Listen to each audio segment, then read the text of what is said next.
பூஜை பச்சை நல்லா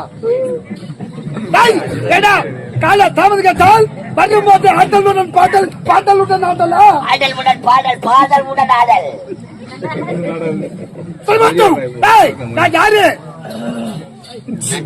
நான் யாரு உள்ள பவுடர் போட்டீங்க அப்ப உள்ள உங்களுக்கு தெரியாம தான் கேக்குறேன்.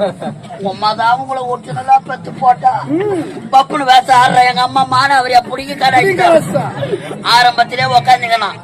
எந்த டப்பாவில கை வைக்கிறேன்னு தெரியாது. ஒரு பாட்டு ஒண்ணு பாடுகிற வந்தானு யாருன்னா யாருன்னா ஒரு வார்த்தை சொல்லுங்க அவன் பாடின பாட்டுல. நான் 8 வருஷமா ஆடிக்கிறேன், எனக்கே புரிய.